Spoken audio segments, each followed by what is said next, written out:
Hello everyone and welcome to the channel. Today we have a special guest with us, the incredibly talented actor Donald Heng. You might recognize him from his captivating performances in the Hallmark channels Rotate to You, the hit series Virgin River, and his compelling role in the CBS show Tracker. Plus, he's recently made the waves with his supporting lead role in the inspirational feature film Sight. We are thrilled to dive into his diverse career and hear more about his experiences. So, without any further ado, let's welcome Donald Heng. Hi. Thanks for having me. Donald, can you tell us about your character Jackson Cheong in Tracker and what drew you to this role? What drew me to this role? Um, yeah, he was a different character. He plays he's an accountant who grew up under the shadow of his parents and very babied. And when he meets a girl who is older than him, he falls in love with her, and he eventually joins a cult. And so his parents, because of their son just suddenly disappearing, decide to hire Colton Shaw, who is played by Justin Hartley on the show Tracker. And he goes and he tracks me down, and he finds me in this cult. And he talks to me thinking that I don't actually want to be there and that I am coerced into being there. But then he finds out that in fact, I'm very happy being there. It's the first time, I guess, in Jackson's life where he is able to feel any sort of independence, and not under the watch of his parents. And yeah, essentially he's brainwashed. So that's a character. The show itself, obviously, I don't know how well it's doing in Italy, but in the USA and in Canada, it's one of the biggest shows of the year. Not sure if everyone who was involved in it really thought it was going to be this popular, but I'm very happy to hear that it was. I know that they have a second season coming now. And I think I also heard, if you guys watched the whole show, Jensen Ackles from Supernatural also made a few appearances and played Justin Hartley's brother. And I think that it was so well received that there are little talks about whether he should have his own show. So that's pretty cool. Yeah, and everybody wants to know what was it like working with Justin Hartley on Tracker? Oh, it's great. I mean, even for me, I I get I get starstruck sometimes, and I watched his show This Is Us with my wife. A few years ago, we watched that show, and we loved that show. At the time, it was one of our favorite shows. And also, yeah, obviously, when I got the part and told my wife and everything, people were always very excited about it. But the funny thing is, so what happens in a TV show is they shoot one episode usually. Sometimes they will have enough backing where where the studio will give them an entire season right off the bat. But a lot of times they shoot one episode first, and it's called a pilot. And then that one episode is used to be sold.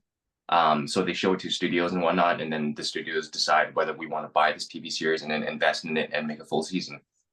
So the funny story about this is, when Justin was in Vancouver shooting the first episode, it was done maybe a year ago before we had an actor strike. And he came into my restaurant actually, and I poured him a beer. I remember that clearly. The beer was like $20, and he gave an extra 20. He just said, "That's for you." And so when I finally worked with him a year after that, I mentioned that moment. He didn't we didn't talk or anything, so he didn't really remember. I mean, he probably goes out a lot to different places and stuff. But yeah, I had a fun little interaction with him about a year before I worked with him. Great. And how did you prepare for such a complex role and intense role?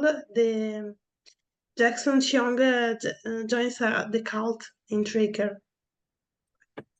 I actually can't tell you exactly how I prepared for this role. I kind of forget about my choices, but I will say that working with this director was very different than working with previous directors because when we watch, I assume you have seen the show, right? Yeah. Yeah, that's why you have seen it. But when you meet me for the first time, it's not clear. It's not written in the story whether Jackson wants to be there and he's afraid of saying anything. He's afraid of the cameras catching him and he'll get in trouble, or he genuinely wants to be there, like he believes it's a good thing. It's not clear. Um, for me, I came in with the preparation of I don't want to be there, but I can't say it. Like they have a gun to my head and they will kill me if I say anything. That's the way I prepared it. Um, the director went completely opposite, and he says, "No, I want you to be completely at peace. You're just happy being there. You're happy for the first time in your life. There's no dispute. It's basically just no. I want to be there. Like there's nothing to worry about." And so we did that one take we times, and he liked what I was doing. So he eventually started doing the next step, and we just did so many versions of it. By the very end, we went back to my version, and that was a guy who was so scared, but he could not say anything, and so he was almost trying to communicate to Jaw that with his eyes that he just doesn't want to be there, but the words that he was saying were that I want to be there. So we shot so many different versions of it, and until it shows on TV, I personally don't even know what version they're going to go with. Um, and I think what you see in the final product is a mix of it. It's someone who truly does want to be there, but as Colton is talking to him and telling him about how and kind of opening his eyes and showing him that he is actually being controlled by the cameras and everything, then he starts thinking, he's like, man, maybe you're right. So there was a kind of a blend of the both, was what came out on TV. Yeah, I agree. Mm. Okay, and you have had a recurring role as George on Virgin River. Oh yeah.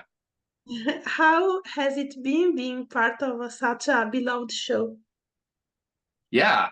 That one was a surprise. Honestly, when I worked on it, I don't think that I realized how big of a show it was or that it was going to be. Um, it's one of as small as that role was, like I'm not in it a lot, right? I'm in 4 episodes, but I don't have a huge part. Um, I get recognized for that sometimes more than anything else I've ever done. And that just means so many people will watch that show. I think it's one of Netflix's most successful shows, at least here in Canada and the US. I don't know what it's like in Italy. Yeah, Um, too. yeah. It's cool. I mean, but at the same time, it's a weird feeling because at the time of shooting it, I didn't know how big it was. And it's only when I left the show that in the next few seasons it really blew up, it felt, you know? Yeah. Can you share any behind the scenes stories from your time in Virgin River? Yeah, Virgin River. I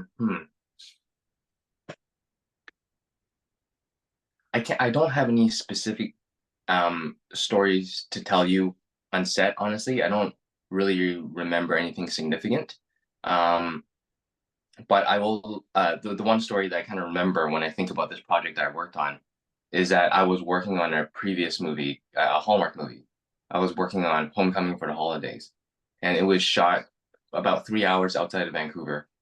And on a day that I was outside of Vancouver, so away from my home, like 3 hours. I was staying in a hotel shooting this movie. I got a call back for Virgin River, which I had auditioned for, and I was working, so I just thought I couldn't do it. But then that last day was my also last day. That day of the callback was my last day on this movie, and so I would just constantly look at my clock, and I just thought if I want to hit this callback, we need to be finished in the next hour. And I just didn't see how I was going to finish, and I was really stressing out. Eventually, really just at the very last minute, I was let go, like I was done. And so I just got in my car and I drove super fast and probably arrived late and met the director and just said, sorry, I literally drove 3 hours to get here, blah, blah, blah. Did my audition and never heard anything from them for over a month. I think about a month. And then a phone call came and then it just said, you got it. And I was confused, just what? Like usually when you do a callback and they like you, they will say, you were pinned or you are on hold or shortlist, which means you're one of probably 3 actors in their mind. This one, I didn't hear any of that. It was just a month later, and I thought I didn't get it, and then I got surprised. So that's what I remember about working on it the most. But otherwise, on set, unfortunately, I can't tell you anything other than that everybody was very, very nice. Great. And how do you relate to your character George? And what have you enjoyed most about playing him? I'm gonna be totally honest with you here, okay? Because I feel like when I worked on that show, I was a newer actor and less experienced. I feel like the joy of it really was just being able to work. And I heard about the show on Netflix, Virgin River, and being able to be on it for 4 episodes was very exciting to me. At the same time, I didn't know what the character was. They were very secretive. I think my audition actually was just my scene where I'm in the doctor's office and I have all these rashes and stuff, but it's not explained. And I really had to, you have to guess.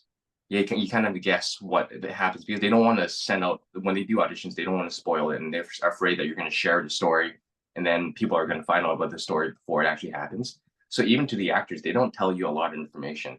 Like I certainly didn't know I was a bad guy, but when you do auditions, you want to try and find, you want to make a choice. It doesn't have to be right. It doesn't have to be right. There's no right answer really. You just have to be creative.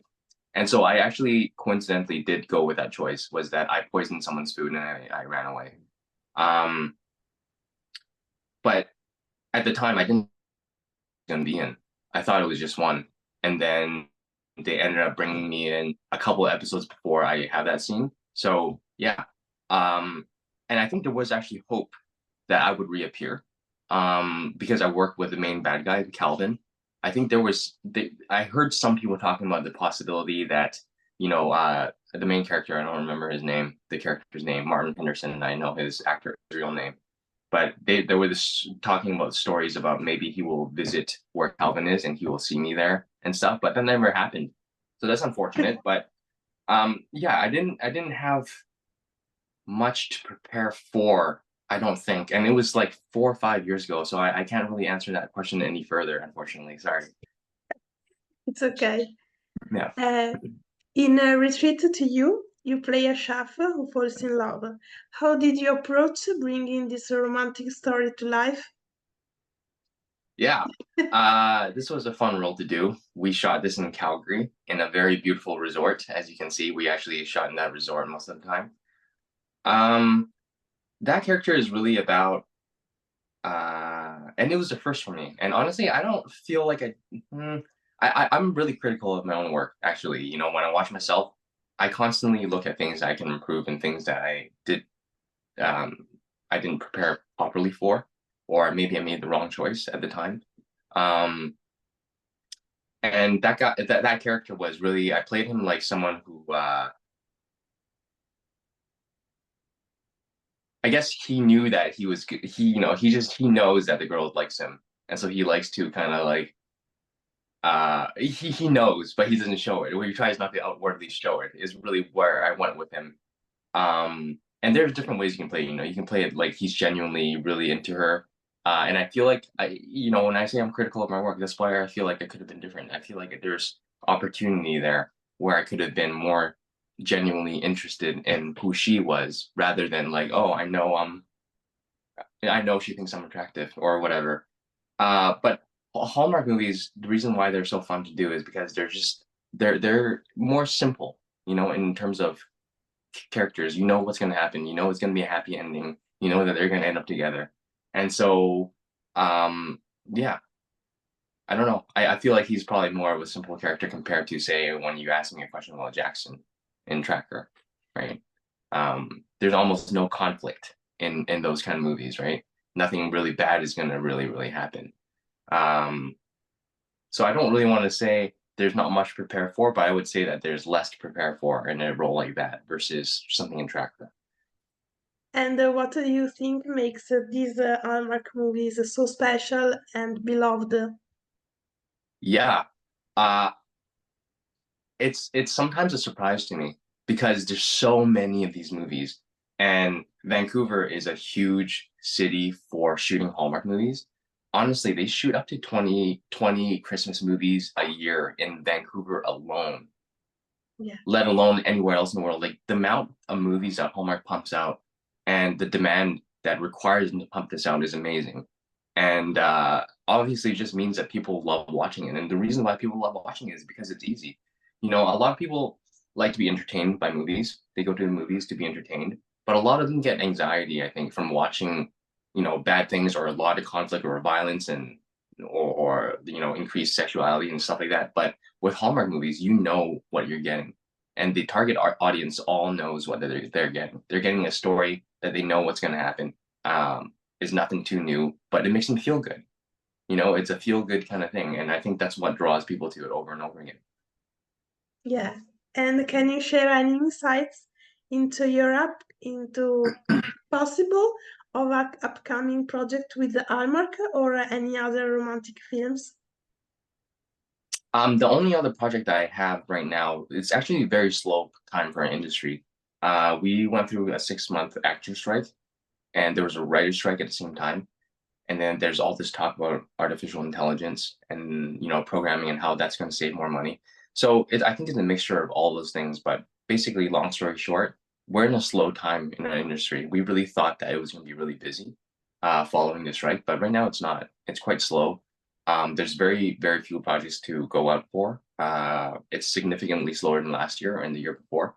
But the only project I have completed and has not been shown yet right now is a Tron 3. Have you heard of the movie Tron? Yeah. Yeah, they shot a third one with Jared Okay. Leto, and so that shot in Vancouver, and I did a really small part in it. But apart from that, I don't have anything else to that's coming out. Okay. Mhm. And Sight is based on the true story of Dr. Ming Wong. How did you feel about portraying Zheng Sheng, Dr. Wong's young father? Yeah. I'm curious. First of all, like, have you personally heard of this movie from Italy at all? No. No, Yeah. no. Yeah, no, I think right now it's just I'm not surprised. I know it was a strictly North American release. Hopefully it expands to other countries. But yeah, if anyone watching this gets a chance to see this movie, I highly recommend it.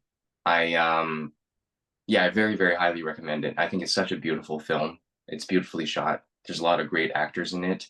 And it's such a beautiful story, and it's a true story. So the story is about Dr. Ming Wang, someone who escaped Cultural Revolution China in the 1960s and 70s and made his way to America. And he's become this world-renowned eye doctor who has opened up clinics and charity work to help restore sight to the blind. And the movie itself, it starts off with a young Indian girl who is purposefully blinded by her stepmother. Her stepmother puts acid in her eyes because and sends her out into the streets to be a street beggar because people who are really blind make more money. And so this young girl is brought to the attention of Dr. Ming Wang, which is a true story. And you know, while he is trying to help her, he gets reminded of his childhood in Cultural Revolution China and how he had to the obstacles that he faced, his family faced during the uprising and the revolution rather, and he's reminded of his childhood friend Lily, who was taken away from him. And so the movie flashes back and forth and shows us his childhood and what obstacles he had to overcome, and the obstacles he had to overcome when he came to America. You know, financial hardships and cultural differences and racial stereotypes and racism in general towards him, and shows how he became such a successful doctor. And I play his father in the 1960s, 1970s. So my dialogue is fully in Mandarin for this project. And there's so many reasons why this is such a special project for me, you know. First and foremost, it is an Asian American centered story, and I feel like that is really rare. Um, I just don't remember another movie that's quite like it that really tells the Asian American experience of like an immigrant coming here and becoming like, especially an eye doctor. It's such a weird thing to make a movie about. Um, and I just feel like it really connects with a lot of Asian Americans about their experience and the experience of their parents. Because even for my parents, they were both immigrants coming to Canada, and they both escaped Cambodia during the Khmer Rouge, which is the communist. Essentially, it's an effect of the Cultural Revolution that we see in the movie, and it's replicated in Cambodia. And that's what brought my parents eventually to Canada. So I feel a personal responsibility and importance to tell the story right and to be part of the story. And again, yeah, I hope it gets released in more countries. And if you guys have a chance to see it, please do. I think that everyone will find something different that they enjoy about this movie. Hope so. Yeah. And what has been the most challenging role you have taken on so far, and why?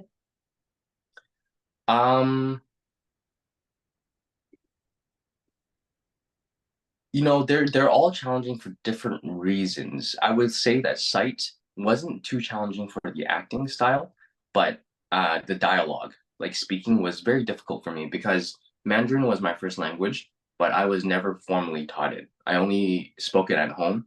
I had incorrect dialect, and I could only read about 30% of what was on the paper. And so when I got the script, it was a lot of practicing. And then when I started shooting the film, even though I had practiced all I could practice and I memorized all the lines, my dialect was still off. So they had a dialect coach on set who would literally every other take come up to me and tell me what words I said a little bit wrong. And I said this in another interview too. Like Mandarin is a hard language to learn. You know, like ma. They all mean different things, right? Okay. So, and a lot of words are like this. So it's like if you're not professionally trained and you didn't grow up speaking it, it's difficult to learn. And while I had a heads up on most people because I did speak it, and it was incorrect, I still knew it enough to get the part, but it was a lot of work to try and get it perfected. So that was challenging. That was probably the most challenging thing because of the amount of time I had to put into it. Character-wise, I did a show called Kung Fu on the CW where I played a politician. I played a politician who was being blackmailed into doing something that he shouldn't be doing. And that one was challenging for its own reasons too, because that was more of an acting challenge, whereas you're trying to find the right choice. Or again, I earlier I said there's no right choices, especially when you're auditioning. But once you are working on a show, there is a direction that the producers and directors want you to go, and finding the right tone for that character was probably the most challenging one. Great. And you have worked with some incredible actors like Peter Dinklage and Shirley MacLaine. What have you learned from these experiences? I never worked with Shirley MacLaine. I was in the same movie with her. But I did work with Peter Dinklage, and yeah, first of all, it was awesome. Because Game of Thrones is one of the best shows of all time. And have you seen Game of Thrones? Have you watched Game of Thrones? Yes. Yeah. So I watched that, and Peter Dinklage is definitely my favorite character. And so getting the part and knowing that I was going to work with him, I was so excited. The behind the scenes story I'll tell you about this movie is they were, I guess, pretty low budget. They really wanted to save money and be really efficient. And so when I shot my scenes with them, when you shoot a scene, first of all, you do like a wide master shot, and then you get closer and closer and closer, and then you flip. So first of all, is they shot Peter Dinklage first, so they put a camera over my head and we shot his scenes. After they finished that part, the camera's supposed to go behind Peter and towards me, but because they were low budget and they wanted to move along the day fast, they immediately pulled Peter Dinklage to the makeup chair to prepare him for the next scene. Like he had to have makeup because he like fell and hit his head in the story or something. He had to have bruises. And so they pulled him away, and then they put a piece of tape where he was. And so I had to look at this piece of tape and act with it instead with Peter Dinklage. Like I didn't have anyone to read with. They put the camera behind this piece of tape. And, I was a little bit disappointed, but I didn't say anything. I was like, yeah, I get it. You know, the director came up to me and apologized and said, yeah, this is what we're doing because we don't have time. And then right before we yelled action, Peter runs back up and he said, hey, I just heard that this is what they're doing. I just want to check up on you and make sure you're okay with it, because if you're not okay with it, I won't let them do this. I will stay here and I'll read with you. And I just thought that was so nice, you know, but I was just like, no, don't worry about it, don't worry about it. And he really just like, no, tell me right now. I'm not just saying this for anything, but you tell me. If you want me here, I will be here. But if you don't, then we really appreciate it, because we are, you know, short in time. And I said, no, please just go do your thing. And he left. And I just thought that was a very, very nice gesture from someone of his stature. You know, that was very, very caring for him to come and offer that. That's great. Yeah. And are there any dream roles or genres you haven't explored yet but would love to in the future? Yeah. Tons. I think I want to explore almost all genres, other than musical theater. I mean, I'm sure in the future I would be more open to it, but I am not a singer. I am not a dancer, so that scares me. You know, that scares me a little too much. But I think sometime in the future I would love to. You know, you always want to do things that challenge yourselves, like learning Mandarin and perfecting that. That was a huge challenge, but I'm really glad I did it. I'm sure I would be so proud if I ever did a musical theater thing. But I think um, like an action movie is something that I've always wanted to do, some kind of martial arts movie. I grew up really watching a lot of martial arts movies, and my father was a huge fan of Bruce Lee. And so I grew up watching his movies. And there's been a couple times where I've auditioned for Bruce Lee and I've gotten pretty close to playing him in different projects. And so that's kind of that was a dream role for me for many years, and it's something I still think about sometimes. But for the most part, I don't really have one dream role anymore. You know, I just want to work in good shows and good movies and tell good stories and inspire people that way. You know, those are the kind of stories that I hope to tell one day. Yeah. And can you share with us how you first got into acting and what inspired you to pursue this career? Yeah. I first did acting in high school, like just performing on stage and stuff. And to be completely honest, I just liked performing and I liked making people laugh. I did a lot of comedies when I was in high school and people laughed, and then I felt popular in school. People would clap for me and stuff, and that just felt good. And I just thought, I watched TV and I thought, wow, if I could keep doing this and make millions of dollars, I would love to do that. You know? Like, why would I not want to do this, just play and have fun and get paid millions of dollars like celebrities here? So that kind of piqued my interest, but I never knew how to get into it. I just did it in high school. So in university, I actually didn't pursue acting. I went to do a political science and history degree. But about 2 years into my program, I just had something that hit me, and I just thought, if I don't give this a try, I feel like I will regret it. So I'm pretty sure I just went to Google, and I Googled finding an agent and acting classes and all this stuff, and I found myself an agent, enrolled myself into acting class. And the first class that I took with my teacher, um, it was I did a scene from a movie called Cool Hand Luke. Have you ever seen, with Paul Newman? He's in prison in this movie, and there's a scene where his mom, who is dying, comes and says goodbye to him. And so he says goodbye to his mom. But for me, as a new actor watching the show, I just feel like he's not crying, he's not doing anything. It doesn't seem like he's doing anything. I didn't think it was very good acting. And I was kind of almost like talking with the teacher and saying, like, I don't understand why he was, and he kind of like explained it to me. And my teacher got to know me. And at that time of my life, coincidentally, I had to give away my dog. My dog, who was like my best friend, you know, he started biting people sometimes, so we just couldn't afford to give him. We were too scared, you know, that we would get in trouble because he bit people. So we had to give him away. And so once once my teacher heard this, then he said, okay, great. In this scene, imagine that you're saying goodbye to your dog. So I get down on the floor and I say goodbye to my dog, and I'm sitting there crying, really crying, uncontrollably crying. And then he stops me and he says, now say goodbye without crying. And I can't stop. I just keep crying. And he's like, no, seriously, listen to me. If you say goodbye to your dog and your dog sees you crying, your dog's gonna be sad. your dog's gonna be like, is Donald gonna be okay? But if you show him that you're gonna be okay, then he's gonna be okay and he's gonna have a beautiful life. So stop crying and say goodbye. And so obviously you see all these emotions that I have, but then because I want my dog to be okay, I just swallow it and I say, okay, yeah, I'm gonna be okay. Just go, just go. So the emotions aren't shown, but they're all just in here. You're just not showing it. And so he says to me, that's what you need to do with your mom in this scene. Your mom is gonna die. She's not gonna die happily unless she knows that you're gonna be okay. Therefore, you can't show her that you're sad. It doesn't mean that you're not sad.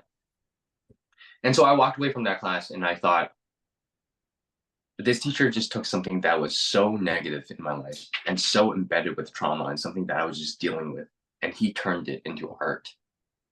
You know, I was able to take this and turn it into something else. And that was, I think, the moment that I really, really fell in love with acting and just thought, there's no other career out there where you can just take the negative experiences in your life and turn it into something better, which is really, I want to talk about this movie Psyched again, because that's really what the full theme of the movie is. You know, he's dealing with this childhood trauma of having lost his childhood friend and love interest.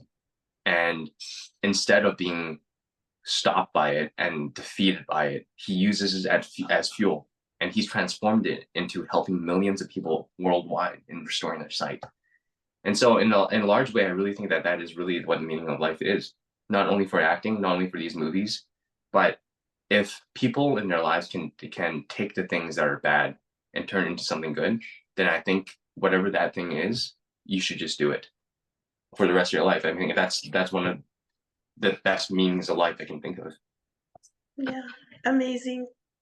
Yeah. And the last question, how do you balance your professional life with your personal life, especially given the demanding nature of your work? It's easier now. Back in the day, before COVID, it was actually very difficult. I worked in restaurants, and so when you get an audition, it's usually the day before. So they'll call me today and they'll say, okay, tomorrow you need to learn 8 pages, and then you need to perform this in front of this at this time. And if I have to work at that time, I have to immediately call my friends and see who can work for me. And then I have to, you know, if I have a kid now, I've got to babysit a kid and figure all that out just to do this one audition. And if I can't make it to that audition, then I kind of lose the chance to do it. What COVID did was they eliminated pretty much all live auditions. So now what we do, we tape it at home and then we send it out. So the flexibility is greatly improved.